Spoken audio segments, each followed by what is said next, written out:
Hey, YouTube. All right, so if you're like me, you've been enjoying the fuck out these playoffs. All right. Now, I think this playoffs is more for the spectator. This is something that's going to floor us all. You feel me? So I just want to hear a couple predictions. What about you? All right, Lo, talk to us. What up, basketball world? It's one and only legend of winning, aka L.O.W. And we're here with my playoff preview. I recorded this Let's get video it. already. I wasn't able to get it out in time, but I do believe it's still worthy of putting out because we're only one game into each series, and my predictions really haven't changed. But before we get into the video, just quickly, if you want to watch live playoff games with me, I stream the playoff games almost every single night on playback.tv. I don't. Link in the I should description. though. Go check me out. But with that I out of the should. way, let's get into this because it's going to be a very long video. First up, Eastern Conference, we have the Milwaukee I'll be getting Bucks home versus late. the Miami Heat. I have the Bucks in 6. Originally, I had Does he know Giannis just went down? in 5, but now in 6, largely because of the Giannis injury. Okay. He drove really All right. hard in the basket in game 1. Kevin Love came to set a charge. He fell even harder on his back, and now he has a back contusion. He missed the rest of game 1. More than likely, he's going to miss game 2. That ain't which nothing like potentially it could either. hurt them. However, the reason why I saw the Bucks winning, even though Miami was able to steal game 1, is because A, the Bucks have actually still looked really sound defensively and offensively in games in which Giannis has missed this season, and he also had some playoff resiliency while Giannis is out as well. In the 2021 run, Giannis missed some games in the conference finals, and they still look great. I think this team is slightly better than what they were that year as well, especially defensively. And with Chris Middleton coming back, it will be very interesting to see what he's going to look like in those games or game that Giannis is absent. The other reason why is because Tyler Hero broke his hand in game 1, so now a Miami Heat offense that was already I mean, that's good such a. is going to become even more stagnant at times. That's just part of the and you definitely gameplay. cannot just overly rely It's just part of the game. on Jimmy Butler to carry them throughout a series going up against an elite level defensive team like the Milwaukee Bucks. The biggest takeaway in this series, like I said before, is what is Chris Middleton going to look like in the games in which Giannis is not available, and also what is Giannis going to look like when he does come back, not only because you want to see what he looks like from a health standpoint, but also it was very concerning for me in game 1 when Giannis is out there performing. And for whatever reason, bro, Coach Bud and the Bucks, bro, the coaching staff is not preparing this team to have the playoff counters that are necessary, which is why they were struggling to beat Miami even before Giannis got hurt. They were actually losing that game. So it will be very interesting to see what Giannis looks like for a team that is tend to have his number over the past 2 to 3 years. Up next, we have Knicks and Cavs. It's easily going to be one of the more interesting series in the Eastern Conference.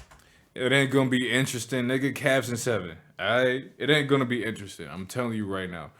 Knicks got heart.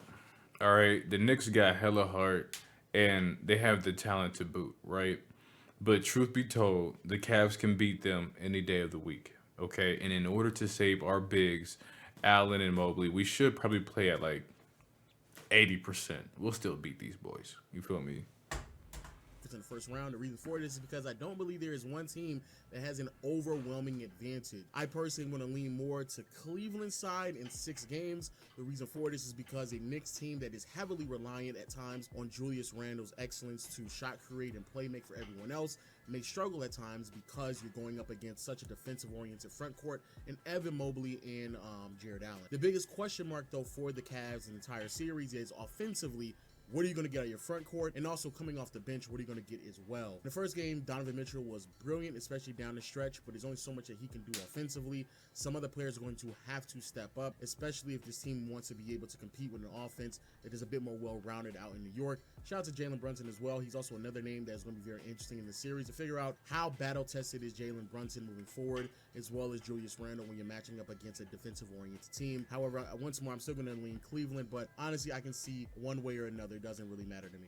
Then on the other side of the bracket, we have the Philadelphia 76ers and the Brooklyn Nets. I think that Philly is probably going to walk away in this in 5 games. The only reason why I don't say it's a sweep is because there's times where the Sixers, they tend to do a little bit of trolling. You know, they don't take it serious all the time. And because of that, I can see them tricking off a game because, you know, they just... He said chicken up again. But the Nets, they don't really have the personnel. It's not a bunch bad, of miscellaneous pieces thrown together who are still living off of the high of what Kevin Durant was able to provide to this team before he left. And because of that, I just don't see how they can compete with Joel Embiid, let alone all the other pieces. The biggest takeaway from this series, though, is what exactly does James Harden look like?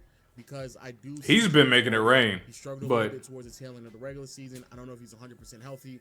And so I want to gauge what Harden looks like from a scoring perspective and also how he can... He looks so boxy this year. ...pressure on opposing team defenses, as well as is how he can... initiate Like so boxing, just square. You know what I'm saying? Just straight. as well as is Mikal Bridges real? Then we have the Boston Celtics and the Atlanta Hawks. Celtics in 4. I think this is going to be a sweep. I don't see Atlanta, you shouldn't be here. Atlanta, you got in by the skin of your teeth, boy. how the Hawks have any ability to beat them in any game at all. You have a Hawks team that's heavily oriented off of guard play, and now you're talking about a Boston Celtics team that have like 2 of the top 3 or 5. That was like one of the worst plays I've seen from Derek White Trey. and Marcus Smart, as well as what they do defensively in terms of the Hawks. Overly depend on Clint Capella's excellence, but Clint Capella is going to be stretched out to the 3-point line all series long. So yeah, I just don't see. I don't see how the Hawks can pull off a game. Moving on to the second round, Bucks against the Cavaliers, or even Bucks against the Knicks. I'm going to go with the Bucks pretty convincingly in this series, either 5 or 6 games. I'm going to lean more 5. The reason for this once more is because we're talking about a Cavs team that is incomplete offensively. I'd be brand new to this court iPhone. against a defensive-oriented Bucks team. Their best defensive players are in the front court. So having Giannis and Brook Lopez being able to help I off couldn't a little bit more tell. than they normally do off of non-offensive threats is just going to make being able to help off offensive players. I couldn't tell if this was facial hair or barbecue chicken. Like barbecue sauce and shit.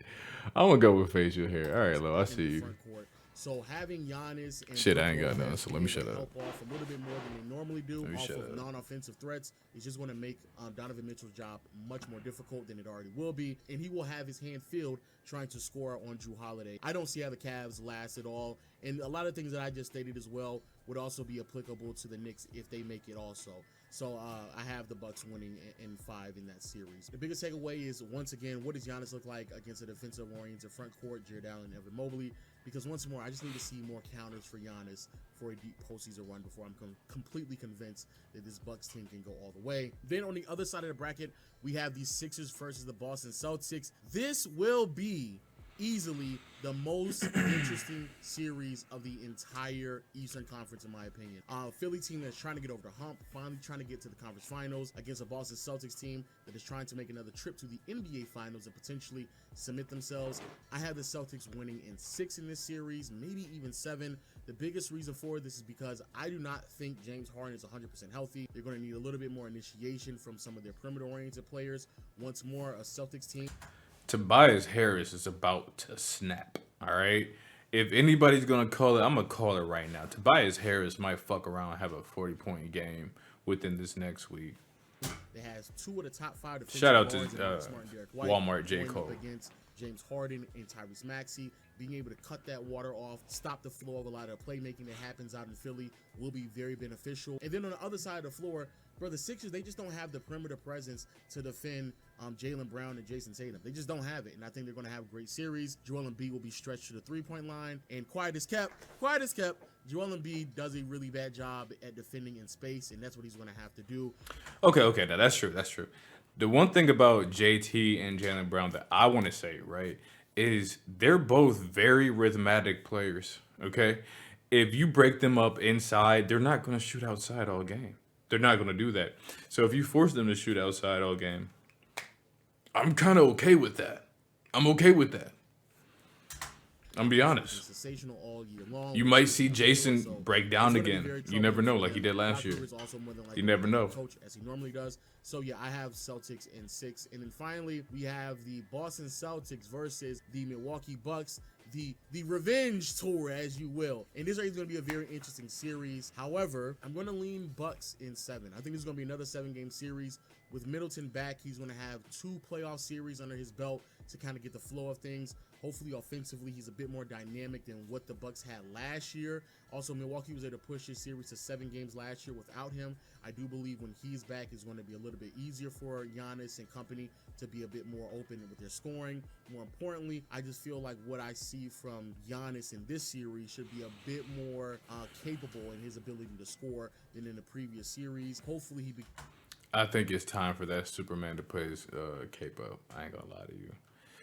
What more can Giannis do? I think we've already seen what Giannis can do. He hasn't added more to his bag. He hasn't added a jump shot, this, then the third. It's gonna become a point where we all have an answer for Giannis. begins a little bit more routine. Just like with his LeBron. post-ups, a little bit more Just like routine with LeBron. his mid-range shooting as well. And so I do believe that Giannis and company will be able to take over the series. However, I think this is going to be a really good series. It could really go either way.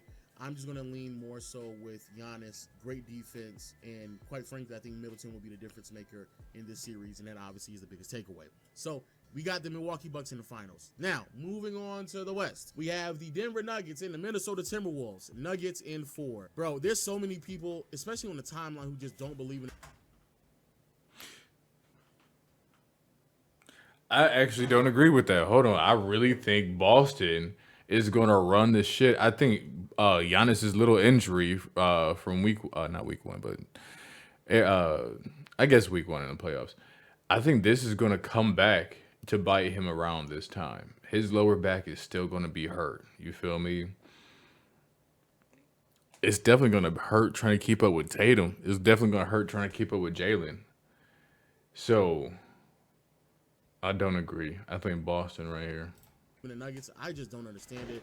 I look at this Timberwolves team, they blow leads, they're not serious. I just can't, I cannot take that Timberwolves team serious whatsoever. Yeah, Nuggets. We have the Phoenix Suns and the Los Angeles Clippers. This might be the surprise, and no, I'm not saying this because of game one. I have the Clippers winning the series. Now, the reason for this is because I'm not buying into this, like, I don't know what this is, this Kevin Durant propaganda, like, oh, KD's on the team, so he's supposed to win. It's like, bro, God damn, like, why do y'all believe KD is LeBron? Like, I don't understand this. This Phoenix team, they lack in depth, they lack in defense, they lack in continuity. Those are all things that have been consistent staples to making deep postseason runs, and you're going up against a really well-rounded defensive-oriented team with the Clippers, a team that, in my humble opinion, I know everybody's going crazy because of the shooting splits from KD, but I think Kawhi Leonard has just been playing better over the past, like, 20 games of basketball than Durant was. And in game one, even though I think it was fairly close, the defense that we saw from Kawhi was a difference maker. It will be interesting to see how much Kawhi can hold up throughout the entire series. Also, it will be very interesting to see what Russell Westbrook is able to provide to this team, because he was, I mean, let's just call a spade a spade. He was a negative for like 40 minutes of action. In the last like 6 to 8 minutes of the game, he was great in game one. But for the most part, he was a negative, 3 for 19, historically bad shooting performance. But the Suns, they just don't have enough. If you think that they're supposed to win because KD's on the roster, or you think they're supposed to win because the duo of KD and Booker will be enough, I just completely disagree. The Clippers, even without Paul George, they have so many different ways they can beat you. They can get easy points inside with Zubac. Great transition play when Russ is pushing it. 3-point shooting, dynamic play from Kawhi Leonard on both sides of the floor. I think it's a lot for the Clippers, and that's even without PG. If he was Now, this is one series that I'm like, it's a lot either way it goes. Either way you want to look at this thing, you're talking about, like, it could come down to injuries. It could come down to shitty nights, shitty shooting nights, and this, then the third. Like, it's gonna be something worth watching. playing, bro, I think it would But be I'm not gonna more sit here fun. and say, Moving on to like, the other side of the bracket, oh, it's the Kings and Clippers. Warriors, another great series. I personally have the Warriors in 6. Game 1 is already going to tell us that this is going to be the series that everybody's been hoping for, that everybody wants to see. A great offensive-oriented back and forth from two really talented teams. I do believe, however, the lack of defensive presence from the Kings will inevitably be their demise. And also, from what we gathered in game 1, it's going to be really hard for me to believe that Malik Monk is going to continue to perform at that level. Also, Andrew Wiggins is going to continue to get better. He's going to dust off some of that rust. And more importantly, Domantas Sabonis, will he continue to struggle against Kevon Looney and Draymond Green?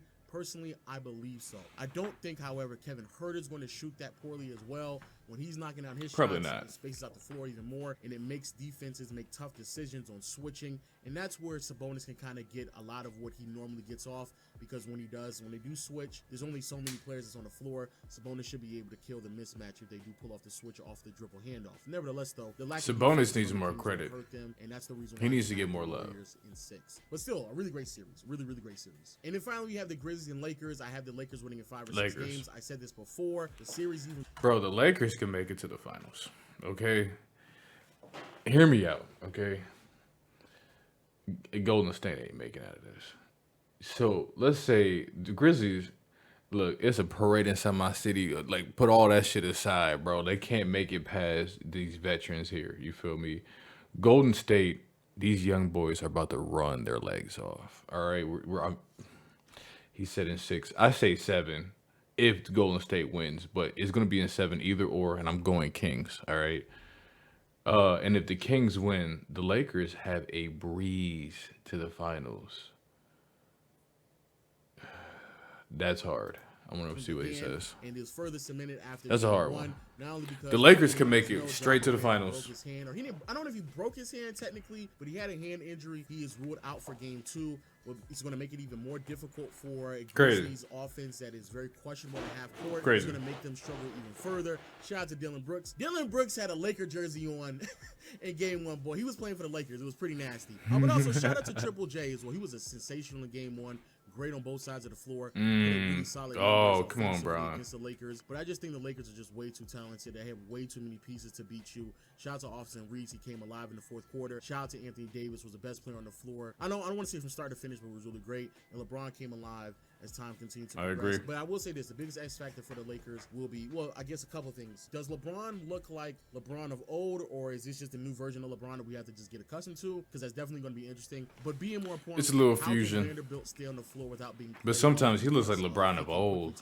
Jesus. Offensively. And now that Ja Morant isn't going to be playing in game 2, potentially will be hampered. Not even potentially, he will be hampered for the remainder of the series. You know, Vando's impact won't be felt as much, so it's not going to be important to play him. But still, I do wonder what Vando's going to look like in a lot of these series when he can be a flat-out negative offensively. Now, moving on to the second round, Nuggets Shit, they might versus just keep him on the Clippers. bench Quite then. frankly, what I'm about to say next holds true for Nuggets versus Suns. Nuggets should win in like 6 games, maybe even 5, depending on if Paul George will be available. The reason why I say this is the same reason why they continue to lose to the Nuggets over and over and over again. Bro, the Clippers do not have the personnel to stop the 2-man game between Jamal Murray and Nikola Jokic. They just don't have it.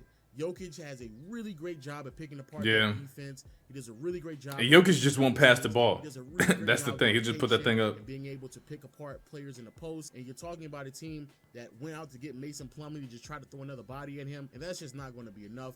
Zubac and Plumlee will be dog food for Jokic. I was thinking that's another Game 7 series. There's a lot of them in this one. Kawhi Leonard's probably going to have to expend a little There's bit a more lot. energy when it comes to a point of attack, which could potentially harm what he's going See, to do. Jamal, he has so many more Before, years but to all in all, I go think Jokic before his way game too is much. so, Kawhi Leonard you know what I'm and potential saying? Paul George sighting towards the tail end of the series, maybe be able to shake things up a little bit and push it to a game 7. But I think the longer the series goes, the less potent Kawhi is offensively, which will then impact what this team was going to be able to do. What if Jokic is not going to be able to be impactful defensively? It doesn't really matter because the Clippers are a team that they don't put a lot of pressure on the Who the rim. fuck would even ask that? That You is a know what I'm perfect saying? type of game for Jokic to stay out there and still be impactful defensively. Not really concerned about it whatsoever. Yeah. The other side of the bracket, we have the Warriors versus the Lakers. Ugh, yikes. Man, I'm gonna go Warriors in 6. There's a lot of things to gather from this series. The Lakers, they do a couple things that are really beneficial for them in the series, like there's height, size, reach.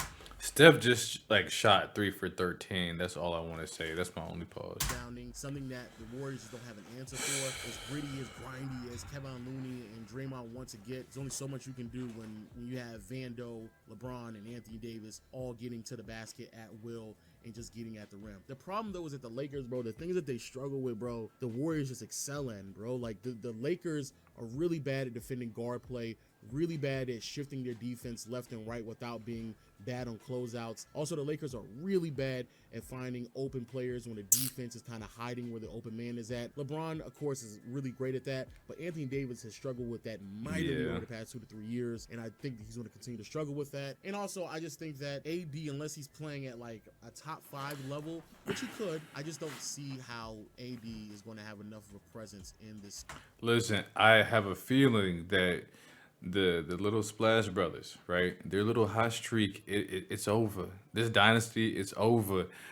Making all these teams die by the 3, that's done. That's done. And if anybody knows how to take that team down from the inside out without KD, Series. It could change if AD is extremely dominant, but if not, Hey, I man. think the Warriors are going to walk out of this. Just leave it series up in there. 6, which then brings us to Warriors and Nuggets. I have the Nuggets in 6 games, but honestly, this is the worst nightmare for the Nuggets if the Warriors are able to make it this deep because they do everything well. They put a lot of pressure on Jokic defensively. It's going to be really, really hard. And I do believe the Warriors are going to be able to take advantage of this. There's just no other way around it, regardless of how much they want to hide Jokic, regardless of how they want to play defense, which they really do a really good job at playing defense with Jokic from time to time. But, I mean, you're dealing with Curry, Jordan Poole, Klay Thompson, too much three-point shooting, too much player movement for Jokic to keep up with in the entire 7-game series. The other problem, though, is on the other side of the floor. I don't think Draymond and Kevin Looney will be enough to deal with Jokic. That's a big body. That's a very serious problem. It's going to be very interesting back and forth. The biggest takeaway I want to get from this series is, what does Jokic help look like offensively? Jamal Murray is going to have a tall task to score in Dante DiVincenzo and GP. Also, MPJ is going to give you quality minutes against Andrew Wiggins. And just as a unit collectively, this team cannot fall off the face of the earth just because Jokic is having a bad quarter or a bad half. That's true. That's very true. Especially when he comes off the floor, because, boy, that... But what you do have to admit is, when Jokic ain't on, wow, that team, they're kind of like chickens with their heads cut off for the first 2 quarters. You feel me? It ain't going to end up pretty. That definitely ruins things. And then on the other side, when it comes to the I watched him Warriors, against my Cavs. Jordan Poole, he's going to have to play consistent. There's way too many times where it just feels like Curry's the only one who can just generate offense for this team, and that's very problematic. And the same thing happens with the Warriors. When Curry goes on the floor, what is this team going to be able to produce? If Jordan Poole can step to the plate, take on the challenge, which solid defensively, he kind of generating quality offense, then the Warriors could actually pull this off and be back into the NBA Finals. But if not, which I don't think is going to happen, especially because this team has not been disciplined down the stretch of games all year long. They also been really bad away. That's a good all point. Those things kind That's of a good point with the Nuggets. However, I'm going to say this. Regardless of who comes out of the West, bro, they don't stand a chance with these Eastern Conference teams. I think Boston got it. Milwaukee will win the Finals. I think the Finals goes through the Eastern Conference. So regardless if it's the Nuggets or the Warriors, if they match up with the Bucks, bro, I think the Bucks can beat both of those teams in like 5 games. 5 or 6 games. The Bucks and the Celtics Giannis can. Is going That's to have a wrap. a field day. Okay? I think Giannis will have a field day against those teams. Boy. I also think that even though Brook Lopez did not have that favorable of a matchup last time that the Nuggets and Bucks matched up with one another in the regular season, if there's any team who has the personnel to slow down Jokic, it's the Bucks. The Bucks have bodies they can throw at Jokic. They can really slow down what the Nuggets can do off.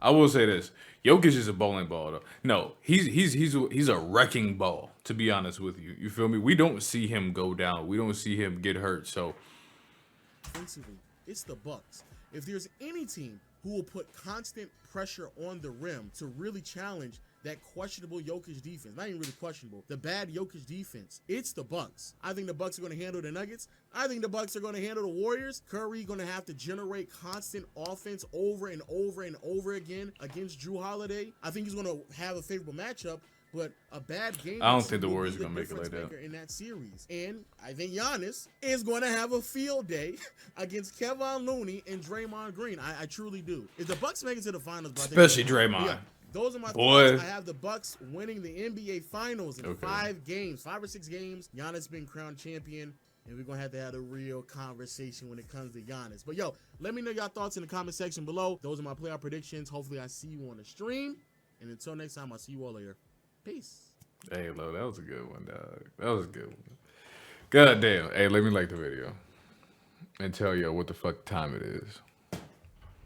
It's time for you to hit the noti bell, get to know me well. Ain't nothing left to say. Everybody have a blessed day. I love y'all. I'm out. Peace.